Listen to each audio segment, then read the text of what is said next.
Hi guys, and welcome to my review of the TinHifi P1MAX. This is the latest planar from TinHifi, and dare I say, a departure to up to a certain point in their philosophy with regards to what the P1, the P1 Plus, the P2 were initially designed or initially conceived to be. Anyway, just going to take you through the box quickly, and then we'll carry on speaking a little bit more. Some usual paperwork and so on and so forth. Nothing there to be seen. Then the IEMs themselves obviously came in there. Underneath here, plenty tips. No lacking of tip.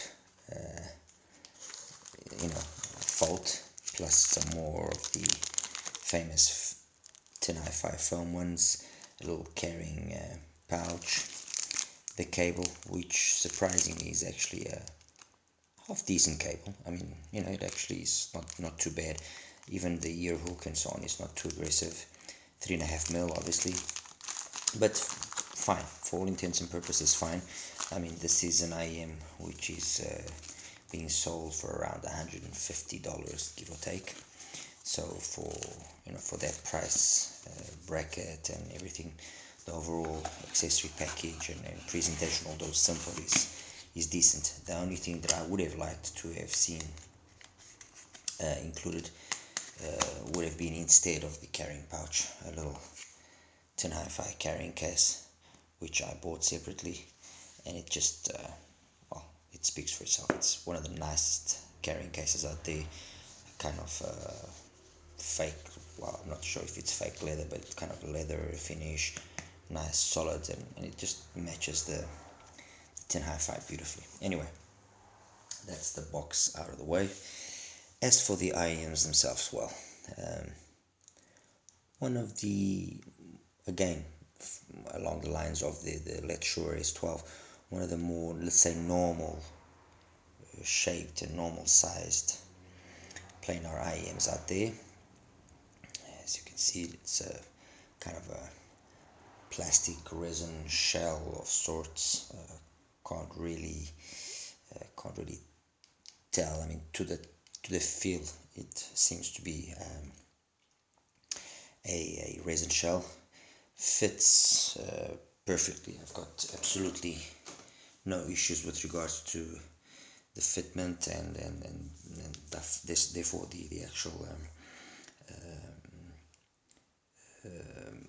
isolation that they provide and everything. It's all more than adequate. Nothing, like I said, nothing that is out of normal, at least for me. I mean, maybe with some other people there will be issues, but really with me, no issues. As for the tips that I'm using, as you can already see, I'm using the 07 tips, the KB 07 tips. They just work for me, period. I mean, it's just one of those things. For the majority of the IEMs that I use them with, and in my ears, they just rock. That's it. The cable, I'm using a similar cable to the original one, but as opposed to it being a 2-core like the original, this is actually a 4-core. Beautiful cable. This one by XINHS. I'll post a link afterwards to it. And honestly, I did all the measurements with the standard one. I did measurements with this one, and in terms of graph measurements, there's absolutely nothing there to tell them apart. Sonically, let's not enter that debate, because it would be hours and hours and hours. As I've said a few times before, yes, a quality cable with a low inductance and a low capacitance level is important. Those two, and the capacitance, the inductance of the cable will ultimately affect overall impedance and inductance and capacitance of the actual IEM itself. But not as dramatically as, for example, tips. Definitely tips are where I believe the main magic in how an IEM will sound to you happens, and not necessarily the cable. Anyway, let's carry on and let's talk about what we all want to know, which is what is the P1MAX about. As you have seen, I've basically got here well, I haven't got the P1 Plus. I didn't put the P1 Plus because I thought it just wouldn't make sense. But anyway, I've got here what is the other currently available planars in the market. Well, I'll start from left to right. Raptco Who Kicks, 7Hz timeless, Let's Sure S12, and in this corner here the Muse Hi-Fi Power. For the majority of the listening, I use my NX7 coupled with my SX FI, being used as a DAC only. NX7 is only an amp. I used this for the majority of the listening because it was the combination that just brought out the best out in all of these IEMs. I also used the Tri TK2, as you can see here. Has a little bit more of a brighter sound, which, for example, with regards to the P1MAX, could be perhaps an interesting match. But as I said, particularly and with what I listened to, I found that the NX7 combination just worked the best. But anyway, I also did some listening with that, and I did some listening as well with my Topping DX3 Pro. As is known, or as we all already know, 7Hz timeless is the one that started this whole revolution of planars. Okay, highly resolving, super detailed. Some people might think it just got a little bit too much treble, but it's planar treble, it's planar mids, and that has associated with it, if you obviously are a fan, a magic, the same way as BAs have that BA timbre that you either like or don't like. Planars also have this particular tonality tone, but anyway, the 7Hz was the revolutionary. It brought planars to a whole different level in terms of not only price but what they are capable of doing and playing, and the tuning on the timeless speaks for itself. I mean, I'm not really going to get into too much detail, but beautifully executed. The Let's Sure came out a couple of months later, and basically it provided us with a timeless in a easier form factor, as opposed to that crazy timeless oval or round disc kind of UFO style, which personally I didn't have any issues with, but I'm sure some people did.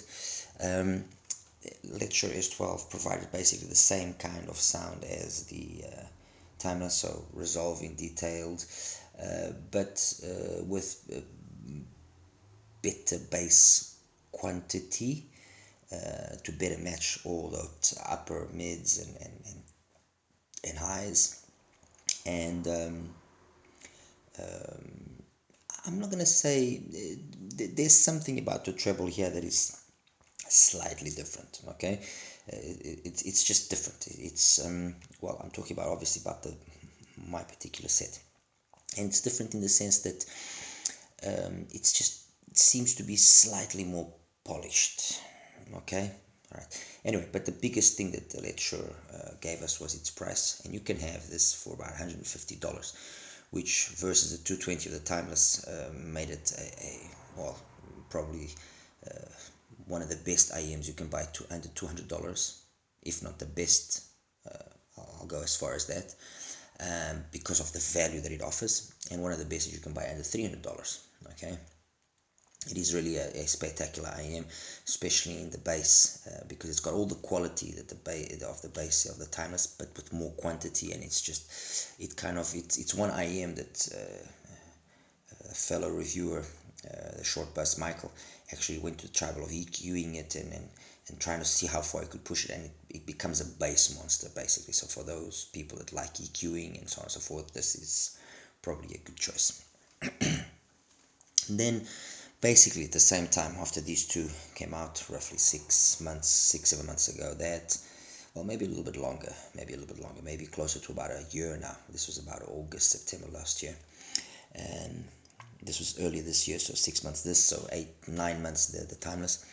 Then we had the introduction of the Muse Power, and this was by far the largest of them all. As you can see, this is a huge IM, but because again of this let's say resin, I'm not gonna say it's plastic, but this resin shell, it was actually quite light.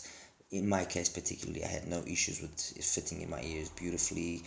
I mean, really, in terms of its looks and everything, it was very well executed. However, in terms of the sound, that's where there's been some controversy, in the sense that although they had the opportunity to learn from the timeless and from the S12, and thus give us a tuning that could have been basically the same kind of V-ish, harmonish kind of signature that those two have, they gave us a signature which was, let's say, very much similar to the bass and up to about 2K to the timeless, but then it just goes all over the place. It dips from 2 to 4, it goes up again, it's around 4.5, 5, and dips again, and then past the 9, 10K, it's got apparently loads of information. I found it to be the darkest of those two. So contrary to some other reviewers which actually consider this to be the brightest sounding of these three, at least, no, I didn't find that. Maybe it was just my set, but I know of at least 2 reviewers which had the same opinion. But it's the funny way in which the mids are done, it just sounds, I want to like it. I'll be very honest with you guys, I really want to like it, and I've spent quite a lot of time today playing with tips, but that's a separate video which I'll be posting. And yes, there were tips which actually improved, slightly upon the whole presentation, so on and so forth. But when we're talking around $200, I mean, and you have to go through all this trouble of choosing the right tip to make sure that it plays and so on and so forth, I mean, just go for the S12, honestly, and for the same money, you have the timeless, so why would you even?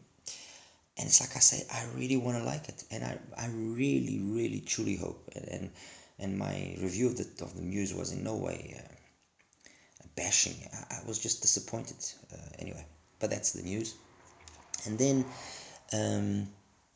we had Raptco come out with the Hook X, which was a different departure to the timeless and the Shure. So it was a open back design, as you can see, okay, and it used also a piezoelectric driver to assist in the highs, a 11 layer driver, if I'm not mistaken. Anyway, this particular one here is, I'm not using the standard green cable, which is actually quite nice. I'm actually using a Hokage modular cable, as you can see. Very nice cable, honestly, very nice. It was one of the nicest purchases I've done in the last couple of months. And again, I'll post a link to this cable. Very well, I mean, really, Hakuge, they know their work. As for the Hook X, what was for the Hook X, and I just reviewed it recently if you want more details, but in a very condensed sort of manner, it was a IM with kind of basically the same bass and mids of the S12, with more clean and polished and detailed treble than the timeless. As I said, those two have got very similar treble. It just seems that one there is just a little more refined. That one is a little bit more forward, and this one gives the forwardness of the timeless, let's put it that way, with the refinement of the S12. Is it down to the fact that it's an open back design, or I don't know? What I do know is that the Hook X is a tremendous planar IM, tremendous, very well executed. It plays basically everything that I listen to beautifully. And it's a pleasure. Whenever I put it on, it's a real pleasure to listen to it. But that's how good it is. So now that I've basically given us an overview of the contenders, what is the TinHifi? Well, the TinHifi is, first of all, not a semi-open design as the Timeless, not an open design, open back design as the Hook X. I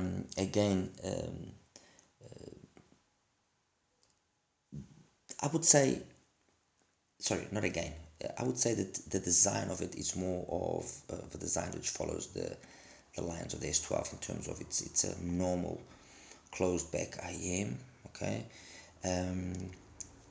but more neutral in the way that it presents everything. So it hasn't got nothing which is emphasized as opposed to those two, and to a certain extent the Hook X. It's very linear, stays very neutral. I would say it's a neutral with a bass boost. Okay, that's I think the best way.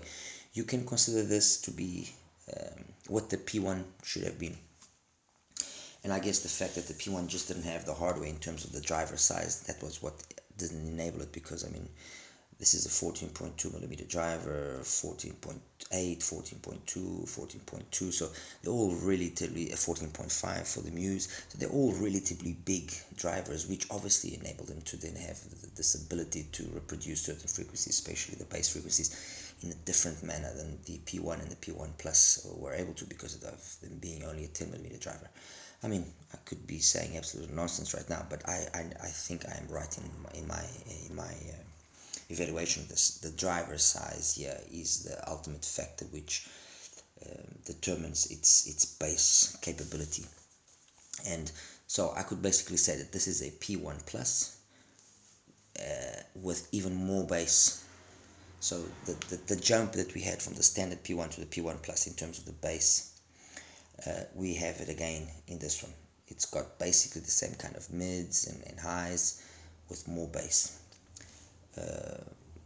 In practical terms, what does it all sound to? Well, the first thing I will say to you is this: it is definitely the most power hungry of all of them, without a shadow of a doubt. All of them do very well with power. You know, you give them a decent dongle, you give them a good portable DAC amp, you give them a desktop DAC amp combination, and they will perform beautifully. Probably the easier ones yet to drive would be the Timeless. The Shure can take loads of power. The Hook X, the same thing. Funny enough, the Muse as well can take loads of power, although it just goes to hell in terms of its sound. So this thing, personally, I found to be the most power hungry of all. And the thing is, when you give it true clean power, it just comes alive in a way which I have found absolutely intoxicating. I have to admit that I love its neutrality. I just loved the way that they were actually able to tune this so well, and it's my only attention to it is make sure that you have a little bit of power if you want to really be able to see what this can do. Again, that was the same situation with the P1, P2, and so on and so forth. Bass is slightly sub-bass. Well, I'm not going to say slightly sub-bass focused, but it's got this really nice sub-bass and very controlled, very well executed mid-bass. The transition to the mids is flawless in my opinion.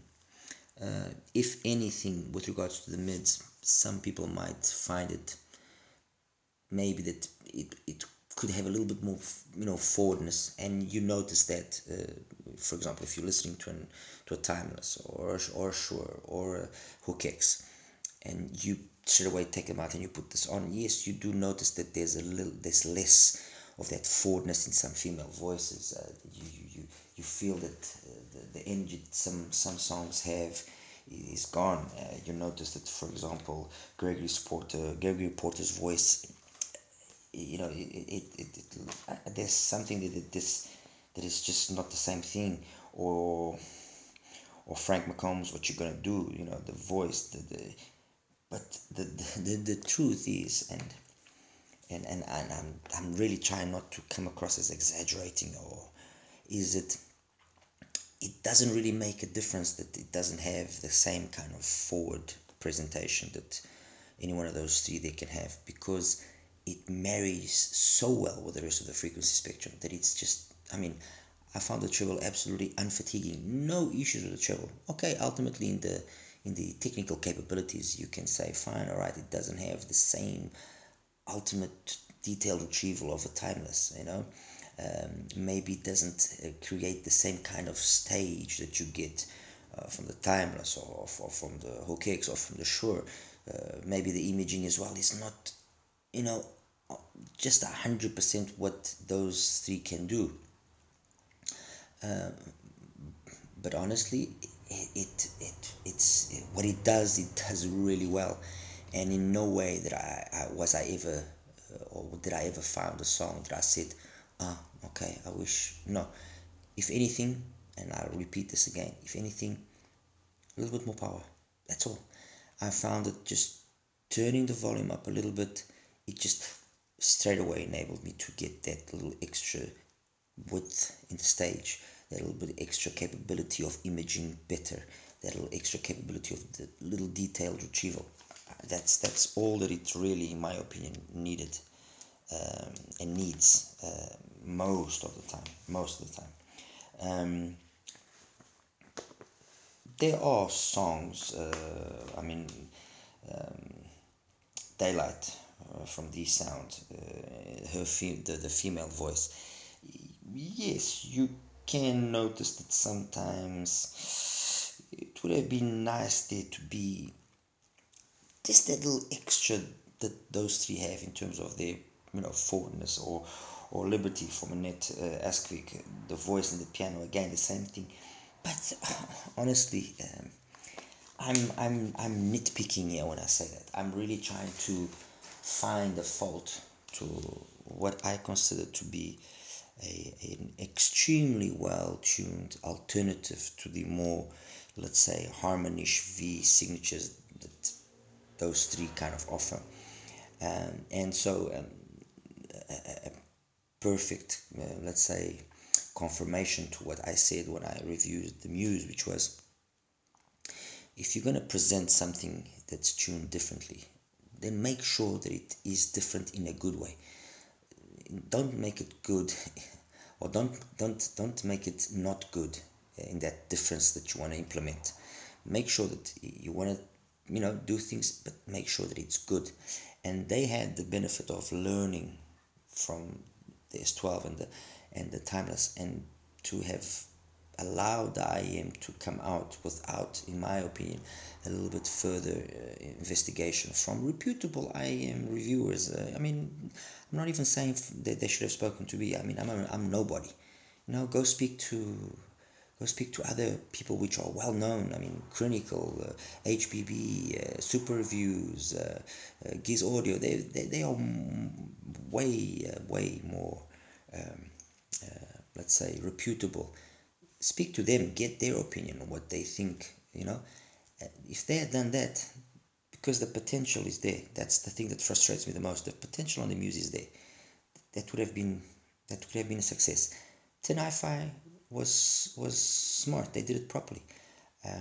They kind of implemented their very typical house sound in terms of planars, more neutral signature, nothing boosted but they did it well, and it's so well that I have really, honestly, when I reviewed the Rapco, I said that yes, in terms of overall value, the S12 is king. It makes all the sense. In terms of these two for their value and what one offers and the other offers, ultimately, I think the Rapco comes out on top, because it just offers this new novelty, the fact that it's an open back with this amazing bass that you just were not expecting to have, and this detail on the highs and so on and so forth. Now we have another alternative just to make things even more complicated, which is the TinHifi, the P1MAX. If ultimately what you want is neutrality, but a really well done, well executed neutrality, this is a no-brainer. costs about the same as the S12. Okay, fine. So it's got this shell which we don't really understand what it is, if it's resin or plastic or something. But I can't fault it. I really can't fault it. Anyway, guys, that's my take on the P1MAX. Fantastic IM once again. I have absolutely no issues with recommending it, and I'm sure that again those that like the right amount of mids, the right amount of treble with this nice warm lush bass and will definitely love this. Definitely love this. As a finishing detail, when I heard the P1MAX the first time, the first IM that came to mind, the first IM was the MIM Dark Magician. It reminded me so much of the MIM Dark Magician. It's actually uncanny, which is better. I can't really. I guess the MIM, yes, ultimately is a superior IM, but that's $600 versus 150. But that was the first IM that reminded me. And when you've reached the point like I have that you hear so many IMs, you start making very easy assessments of what an IM reminds you of and so on and so forth. And that was it. Anyway, guys, once again, thank you. As usual, like and subscribe. Any questions, please feel free to ask. I do always my very best. And with regards to the sound, to those of you that sometimes send me messages and so on and so forth, I genuinely am trying to solve it. I've bought already 3 different mics. I've got a 4th one in the way. And I don't know. I hope I can once and for all get this issue of the sound resolved, because some of you guys say that I sound sibilant, aggressive, you can't hear me well enough. I don't know. Anyway, like I say, thank you to everyone for their feedback. Positive, negative, it's feedback, and that's what I want. All right. Thank you. Take care.